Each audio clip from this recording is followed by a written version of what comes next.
Okay. If you can say a few words, just... Hello. My name is Unknowable. And Okay. Can you hear me? Yep. I think that's good. Okay. Okay. So, can you talk about your role and relationship to care work? I am and have been a support worker for 17 years, really. Started with a year doing work for the Samaritans on phone lines and drug and alcohol support and a day service. Moved on to residential services in Manchester and ended up running house teams in Manchester for mainly autistic services by the end of it, yeah. Then went and basically came to Edinburgh, and I've been with the same company now for 14 or 13 years, doing what I do now, which is community lifestyle facilitation, technically termed, yeah. One-to-one support, out and about in the community, daytimes. Okay. Can you tell me what successes you have had? I would say we've had daily successes in terms of keeping people occupied and happy doing things of a day, whatever that might be, whether it's education, jobs, physio, exercise, or social meetings for birthdays, Christmases, cinema, meals, all sorts of things, yeah. So successes in terms of people leading happier lives. I think we've had some of that. Yeah. Well, please feel free. This is about you taking the conversation where you think it's important to go. You know, what definitions you feel, and these questions are prompts really to let you. And to talk much more. You don't want a concise answer. You want the This is really fine. About your all the learning, all the expertise that you've accumulated. Okay. And by expertise, do you mean things I've learned? You've learned, you've observed, you've thought. This is the... Okay. Yeah. Well, I thought that these services are very good. They're a massive leap forward from the primitive days of lock them away in a hospital on their own grounds, only in their own grounds, that kind of thing. Which have had, they've been those of themselves have been a success compared to 100 years ago, maybe. But I would say the work I've been doing lately, the community lifestyle facilitation stuff, has been forward thinking, and at least it's tailored for each and every individual, but at the same time has an aspect of come together as a community. Whether it's with other people from the same service or no, that is irrelevant. It's not usually the case, yeah. It's more in their actual communities, which is good. And that is a success, by and large. Some community members, other members of the public, whatever, don't quite get it. They still talk to them like children, or undermine, belie their capacities for doing things, But by and large, there's a lot of people out there now who've got a wider sense of, these guys could do all sorts of similar stuff with a couple of adaptations or enough time and space to do so, whatever it might be, And that's good to see. Yeah, that's been an advancement, I think, in my lifetime. Brilliant. In our generation, the last 10 odd years, a decade, whatever you call it. Yeah. All of those are successes. Yeah, it's a hard word.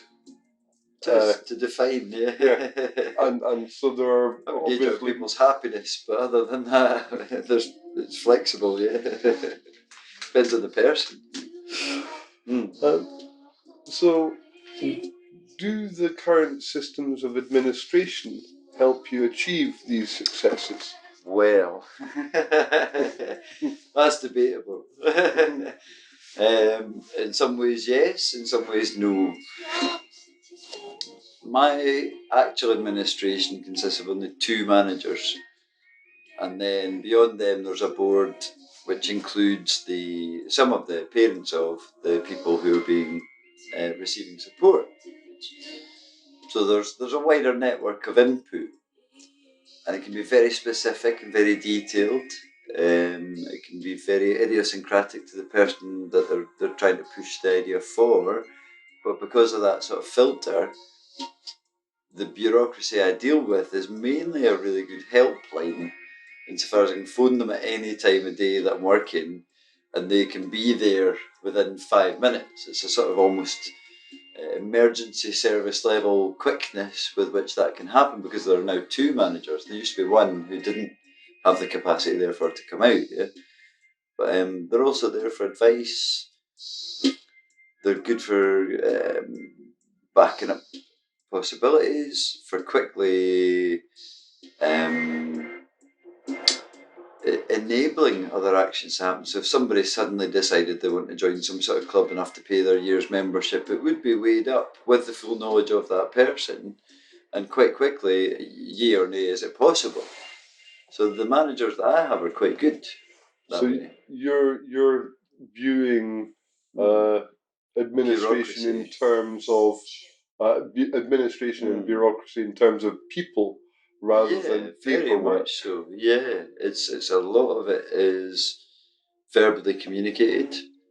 It's quite immediate at times, but it also has follow-up details. If something has changed regularly from then on, you pass that information on, and it can be simple, phone call or text these days even, to do that with my 2 managers.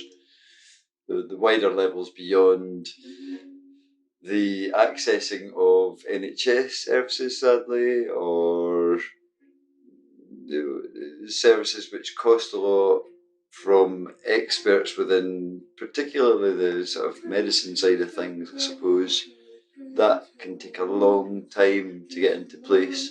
And there are so few places for things like hydrotherapy that the backlog, the backlist on that must be massive, absolutely huge. And so many people would benefit from something so simple, hugely, on a week-to-week basis for a half-hour session in the pool. The cost and whatever min-maxing on that one's not really been worked out yet, I don't think, because they've funded so few physios to do it. Yeah, and they shouldn't really be in the pool all day anyway. It's not that great for your skin if you stay in for hours and hours and hours, but that's what they do because that's what they know is the best way to achieve it. So in terms of the paperwork that you encounter in the administrations and within my organisation, that's as simple these days as it's the extension of the person-centred plan, whatever they're calling it these days, whereby the same idiosyncratic information's in there, but it's put in a format that that person can identify with, and yes or no to at least, or give detail upon that they would totally agree with.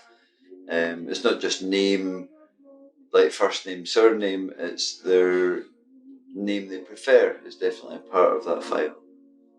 They use symbols where possible to identify things like food preferences are marked with pictures of the actual foods.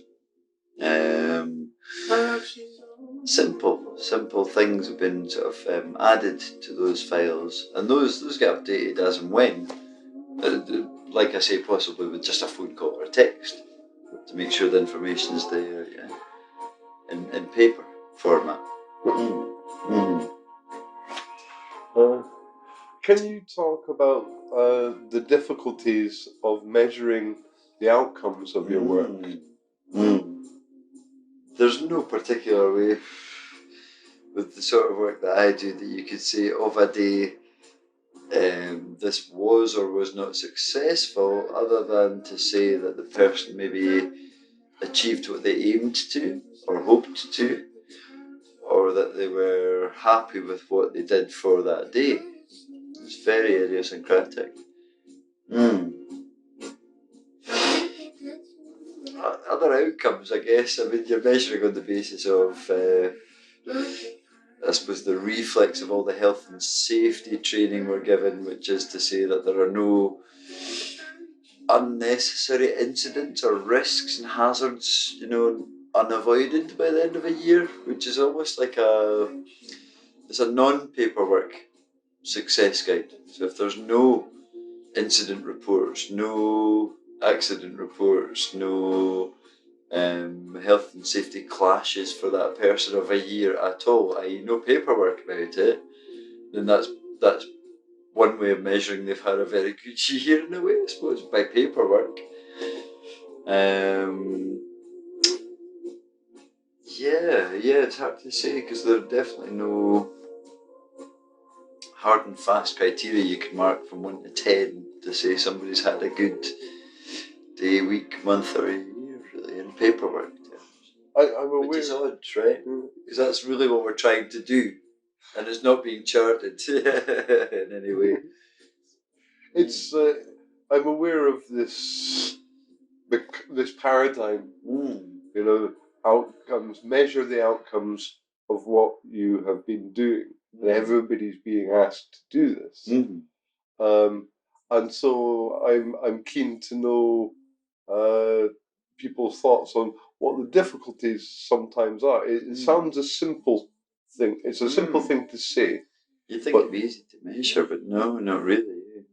There's definitely yearly reviews of skills known, how well things have gone.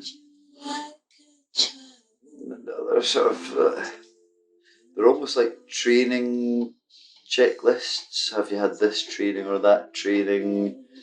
Do you still get on with the clients with whom you work?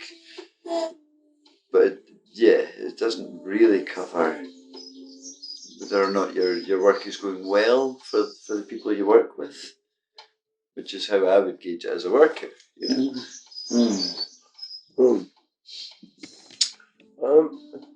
Can you think of helpful and unhelpful examples of bureaucracies in relation to your work? The helpful, like I said, managers are always on hand. They're certainly able to talk you through whatever on a phone, but it's not. The paperwork is as minimal as updating more daily, week to week type things about the clients, which is great if you don't know them and you want to get some sort of basis to begin with. It's a good start, but it doesn't really tell you how they're going to get on with you of a day-to-day basis anyway, so it's not that useful as such. You wouldn't want to carry a version with you in case a particular behaviour happened one day, but you wouldn't need to know how to deal with that behaviour when it came up. So the paperwork's not that useful, and there's quite a lot of it. So there's a lot of it, and does it perform an active role? It has a useful role to communicate between different workers what a person might generally prefer, what they have been doing, things that they have tried or not, what they thought of those activities or foods or whatever. So they're useful as a basis, but they're not your day-to-day work. So, yeah. And can you think of any unhelpful examples? Unhelpful examples might come up against if somebody's displayed a dislike of something for a week, say, that will be registered in their file. And if they've decided the next week that they're saying they don't like it but they want to do it and go and do it, then the worker goes and does it because that's what they want to be doing. That's their choice or preference to go and do that. But the file still says, oh, they don't like it. So that's not at all helpful. If I don't know, if the Care Commission inspectors came out that day with the folder, they would point out the discrepancy, wonder what the hell's going on, why are you forcing this person to do something they dislike? Whereas you would know, well, they've said one thing but they've done another, or they've done one thing and said the other, whichever, you know. But you know that person usually well enough to discern that that was their choice at that particular time, you know. So you can't keep paperwork up to date with the person. See what I mean? Not all the time anyway, yeah. Some preferences stick, you know. Some people just don't like eating onions, that's it, you know. Always these things. That unhelpful paperwork. No, not really. The rest is relatively functional. Things like accident books, incident reports if need be, kind of thing. Right. Yeah. Right. Yeah. How often? Thankfully, yeah, great. How often do the funding administration systems change, and do they have continuity? There have been major changes in the last 12 to 13 years, whatever it's been, in terms of going from the house has a purse in residential services that I worked at in Manchester in 2004-5, yeah, which you then had ad lib to apply depending on who wanted to do what, or how much the shopping cost, or that kind of thing. I've always tended to be more dealing with those day-to-day expenses rather than things like the bills, the mortgage for the house, any of that sort of stuff. That's been dealt with for me by managers, I guess, really, or their managers, you know, and accountants. And I've noticed more accountants turning up in places that I work to chart where the money's gone, even though now the monies go directly to the people involved and it comes from them or their parents or guardians or whoever's there in their residence, usually looking after them. But it's their money and their purse. So yeah, it's an odd one because that then sometimes leads you to trying to explain in rationale, well, maybe we'll spend this money if they go to an exhibition, an event, a class or whatever. But you don't know necessarily before you get to the point of paying that you might want to, or how much it might be, that kind of thing.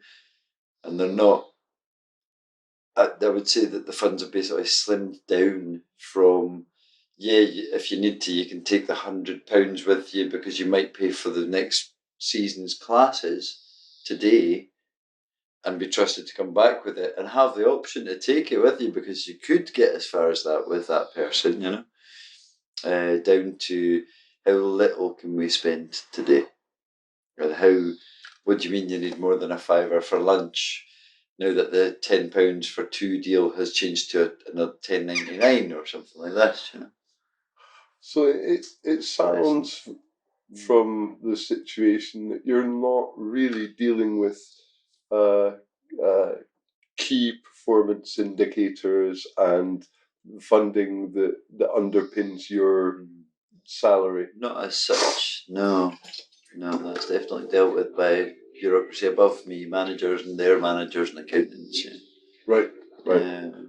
and do they verbally interact with you to get the information they need to answer to the organization's funders?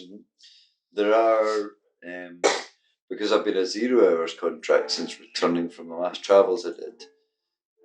There is paperwork to say who I've worked with, what hours, what day, and every single expenditure in terms of money has to be receipted.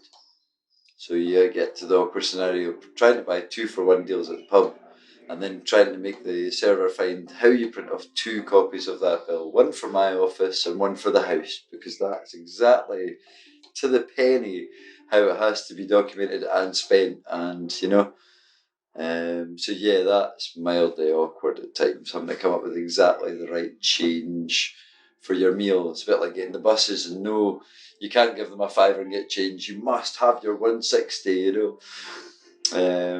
Yeah, mildly awkward. And a bit less sort of freeing that way, which is quite sad considering you're usually going for meals at the same place at the same time. There should be more equality of at least choice about these things. But you've now gotten to the stage where some clients come out with more money than you have and would suggest going to places that I cannot afford to go to with my work and therefore have to curb as much as possible as a choice because I can't afford to go there, but maybe they could. Yeah. That's an awkward one. Interesting. So, do the funding structures allow you to plan long term? No, they give you a maximum a year. And even then, to be honest, you're usually doled out money on a sort of today there's this much basis. Like I say, some people have gone from being able to take classes that cost them maybe £80, £90 for up to 4 months worth of classes once a week or something like that, down to you've got a fiver today, and that includes you having to get your lunch out because you're not usually going home for lunches. You're trying to be out in the community and do things as you go, use public resources in terms of restaurants, cafes, bars for food, whatever, Yeah. I noticed you mentioned you're on 0 hours contract. Do you find? Well, tell me about 0 hour contracts. They're relatively new in history. They're the British cop out on slave labour, is what they are. Yeah. Really, yeah. They allow the opportunity for me. The only benefit I can see for me is that I get to choose my hours. The downside of that is if you don't work, you don't get paid. There is no sick pay as such, other than European funding, which my organisation are good at organising for me, but some don't. Some definitely do not do that anymore. My organisation also funds £3 budget out of a £5 spend potential for lunches. So you spend the first £2, they cover up to a fiver. Alright. That kind of thing, which is good. And again, very rare. Usually people are asked to buy their own lunches, which is even more of an off-put, I would say, to a lot of workers about going anywhere, even vaguely towards the £5 lunch a day, because they're not earning that much. They don't get paid for travel to and from jobs. Sometimes they're doing 2 or 3 jobs in different parts of the city. So they lose a lot of travel time and travel expenses because it's £4 a day minimum for your bus, say, whatever. That's assuming you're not that far out of town. You have to get a different company's bus and another ticket, that sort of thing. Sorry, I've got off point. What was the question this again? Is great. We were talking about the 0 hour contracts. 0 hours contracts, yeah. There's not a lot of room for taking extra hours or making extra hours with my work because they have an insurance hours, which are effectively something like, say, 8 till 5 normally, yeah. So there's no real leeway unless people are having shorter days to begin with. to expand on that, and they, being the funders of the hours they receive, usually don't have more money if they wanted to do extra hours. It's curbed. It's very much curbed and curtailed and shortened since I've started working. Yeah. What's the other thing about the 0 hours? Oh yeah, they don't have to give anybody work. So I've been lucky insofar as I know lots of the clients from many years ago, and I've been taken back on board. But there's no the concomitant wage I would have been on when the company had started, and I started with them if I'd been there as a sort of continuous service rather than having 2-3 sabbaticals over the last 12 years, 13, 14 years, whatever it is. That 0 hours contract has meant I'm not on the same hourly rate.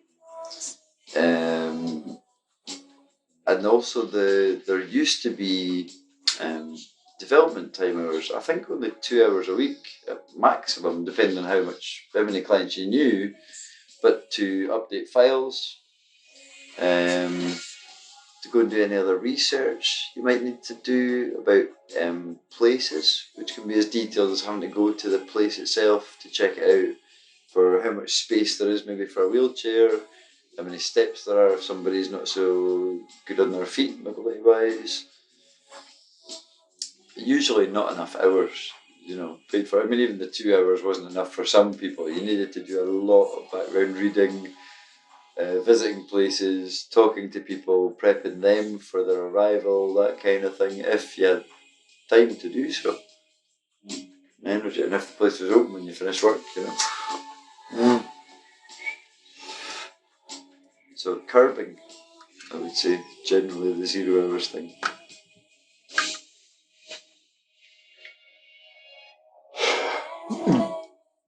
Do you feel you have the latitude to implement the policies you feel are important? By and large, I would say yes. I wouldn't say that the Care Commission policies particularly expand upon what can be achieved, rather than come up with a bare minimum of this is what people should be able to expect. Yeah, they're very simple. I don't know if you know them. 5 simple principles about dignity, choice, respect, the equality issues. Very, very basic issues that you would assume anybody that's doing care work because they want to do care work would maintain anyway. Mm-hmm. Yeah. So the paperwork's a great, again, basis, a great guideline basis. If you came to it with no clue whatsoever, you should at minimum know to give people these things, But as a support worker who's been into it from a far more deeply philosophical point of view of helping others, they're a minimum, an absolute minimum. They're a joke in terms of trying to inspire you as to which direction you could take your work. Right. So, with regards to the Care Commission, can you tell me a bit more about that? The Care Commission have come out of, I think if I remember rightly, various protection acts legally, and particularly in Scotland, protecting children, protecting vulnerable adults, protecting people to have a life that they have chosen and have the choice over day to day. But yeah, I mean, they sort of give the impression that they're more like a police force for care workers in their paperwork. And the only times that I've ever actually seen them on the ground in action have been for inspection reports for the agency as a whole, rather than for any particular individual. So I suppose it's a good sign in terms of they've not been needed, so they've not come by. But at the same time, as a directive force for the care industry, they're useless. They're a background. If you need us, call 999 kind of. from my experience. Yeah. Okay. Are you able, through existing structures, to forge the connections with outside organisations that you feel and think are important? Again, that's a tricky one. It depends on each and every organisation. It depends on sometimes even just finding out about them in the first place. It'd be quite a word of mouth that there's a resource available and something that can be achieved with the costs, whatever you could achieve, that sort of thing. By and large, they tend to be very friendly when you get in touch with them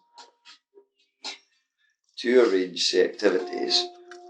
In a lot of cases, again, I would say the NHS facilities are not as available as would be liked in a lot of cases. The instance of the hydrotherapy thing, the hydrotherapy pool is there, but it frequently is closed for repairs. There's not enough physios to actually physically spend time in the pool, taking people in and out and moving through their particular regimes, though the physios that are there are amazing. They do great work in a short space of time, yeah? It's like a magic wand has been waved over some people, really. Particularly, I would say, a wheelchair user that I used to take there, who, after a session once a week, would literally be less at the mercy of his epilepsy. He would feel better in himself. He would interact more with his people, his peers around him all the time, and generally be a lot more buoyant, If you were to do a happiness index there, that guy would have scored high on the happiness index after hydrotherapy. But to get into that, to get onto that list, to get in there, I've known people that for 10 years have not had a session. Never been once, because they couldn't get in there, they couldn't get on that list. Can you tell me a bit about that process of getting on that list and engaging with those kind of services? From my point of view, it's usually been hearing, yes, we've got on, finally the funding's been approved, he's going, and it'll be this day, pack the bags, whatever, I've dealt with more of the practical side of it than the bureaucracy, I guess, yeah. I have done the phone calls to and from, to arrange sessions, to deal with when are the repairs over, directly with, say, the physios in the pool, but not with the people who deal with the funding for it, who are often the first major hurdle you've got to get over to even start speaking to the physios. When can we come?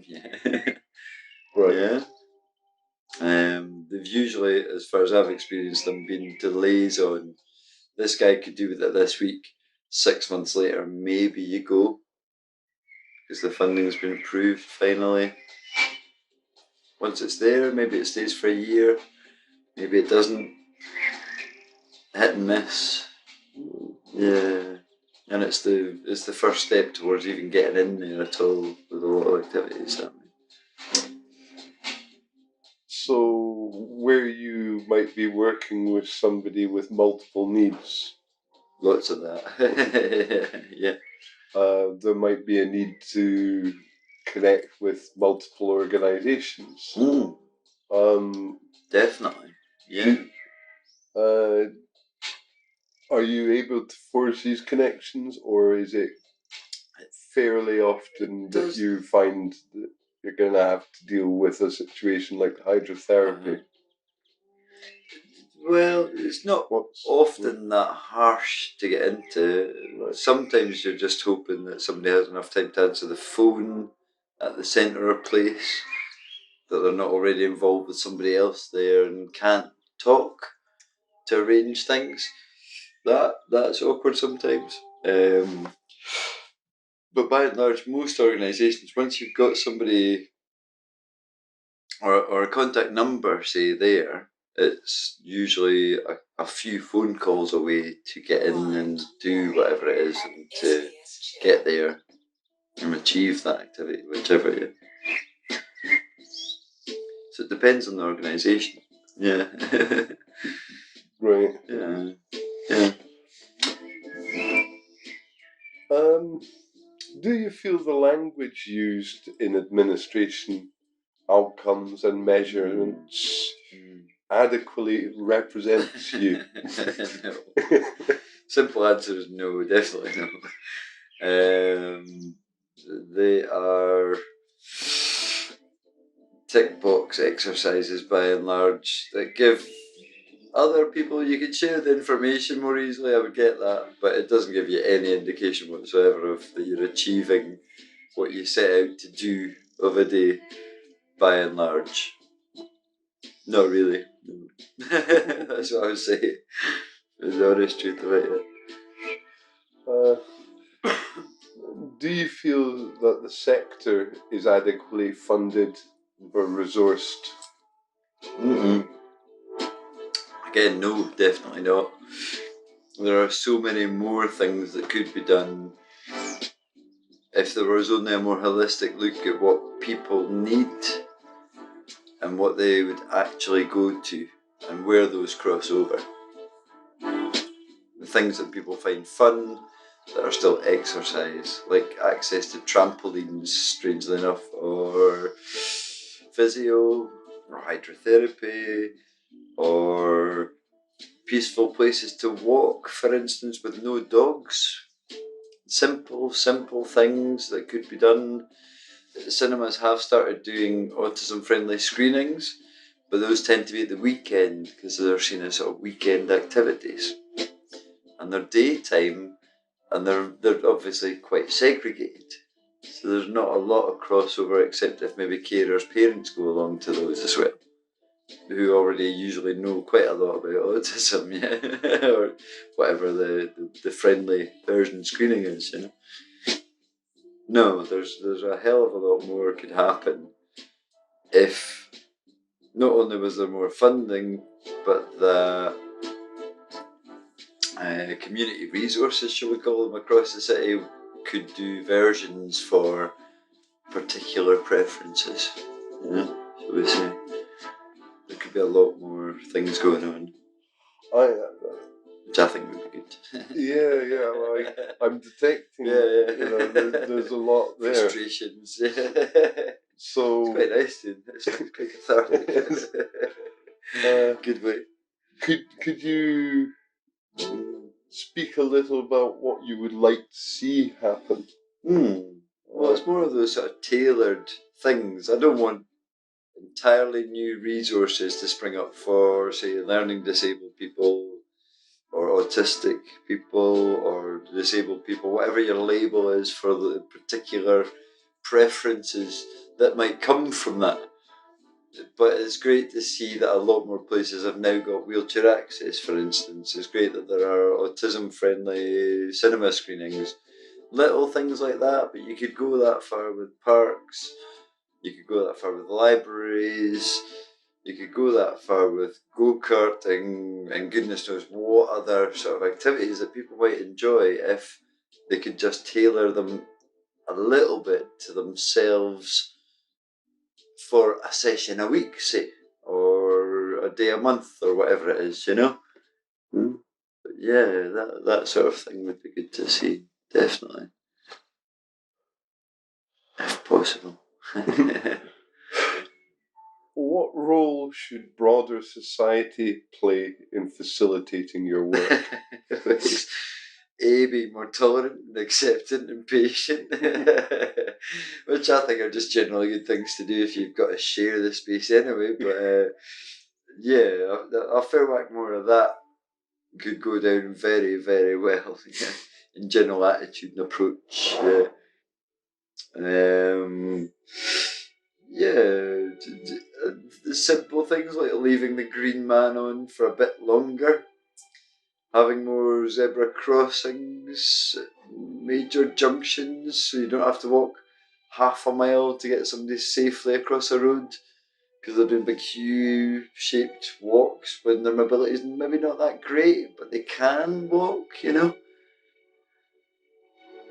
Yeah, just simple little tweaks, I guess. mainly an attitude.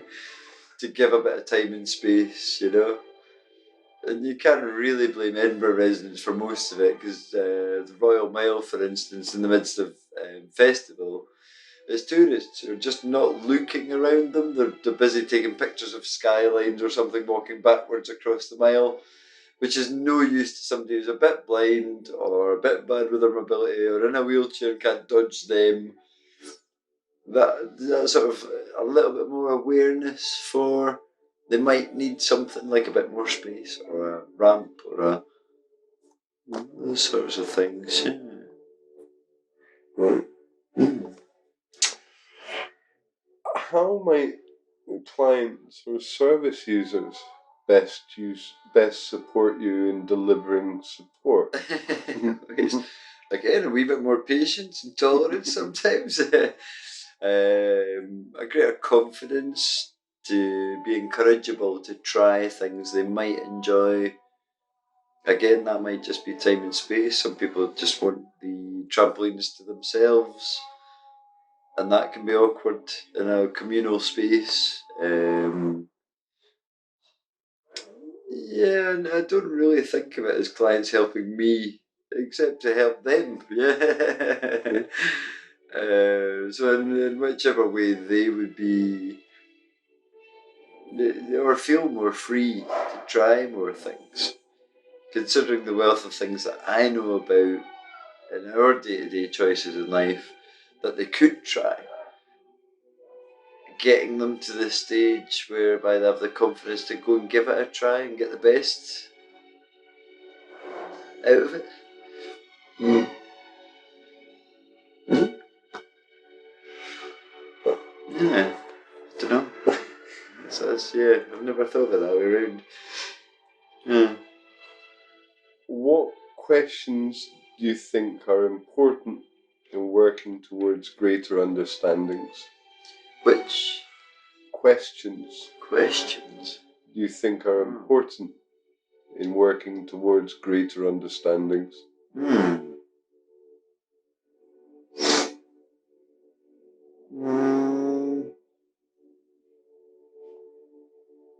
Are you happy with that?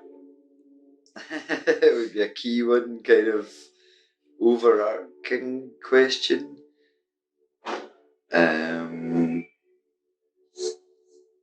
How can we make this easier for you?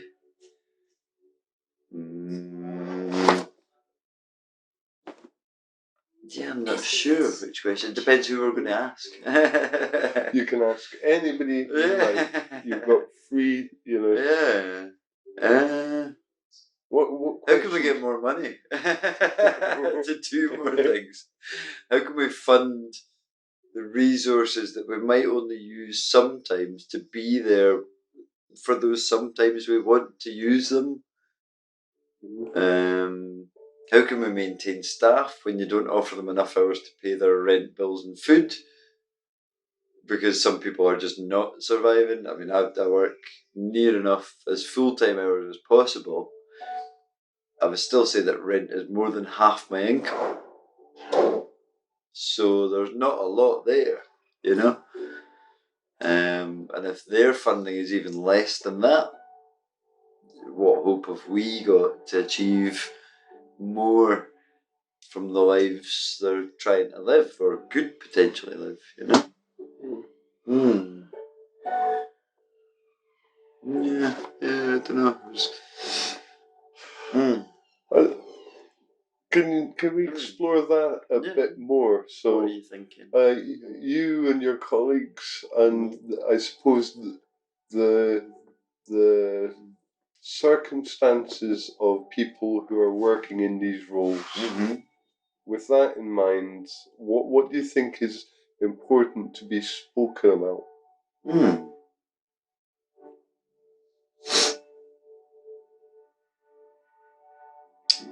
don't know. Acceptance.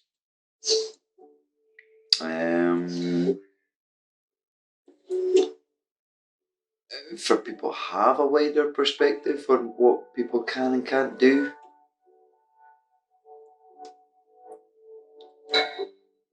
maybe some more understanding of the difficulties some of the people face.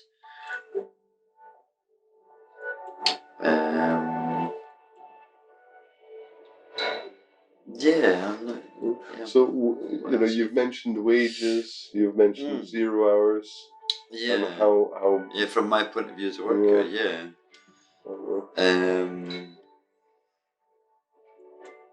Is there union representation? No, that's a heck. Yeah. I mean, I'm lucky as far as I have quite good managers who are very sympathetic, who understand the people involved and their preferences, which is good.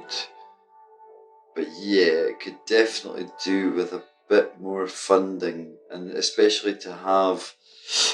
The trouble with one-to-one services is if the person that has been working one-to-one with someone goes off on holiday or ill or away, that there's a continuity of service, that the next people coming in not only bring themselves to what they're doing, which is totally valuable and utterly valid for being different, never mind the same, but that they can manage to maintain all the things that that person would like to keep the same, regardless who they're going out with and who's helping them that day.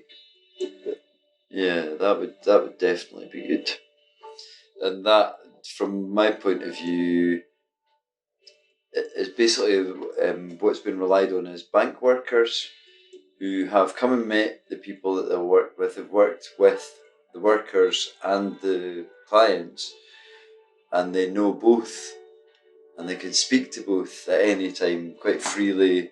A phone call of a day. Oh, did they eat spinach or did they not eat spinach? He's asking me for lots of spinach or whatever. Whatever detail that might be to be passed on as and when needed, and that's quite tricky to do. The paperwork does not really cover it in terms of a week by week changing and evolving person, which, given half a chance, most people are.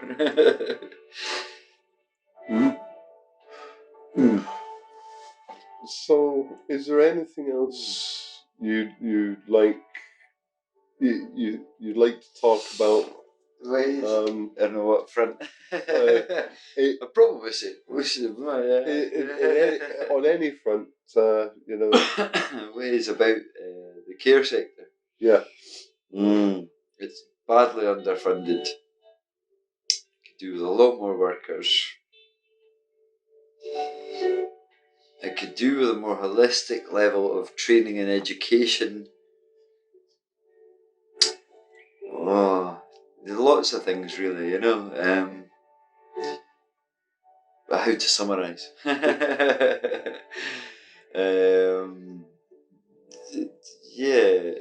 It's burgeoning well. It's going in the right direction in some cases, but I wouldn't think, from what I've seen, that all the people who need tailored services, idiosyncratically organised services for them to join their community, and for the community at large to also then acknowledge all those idiosyncratic differences, is as well implemented as it possibly could be just now.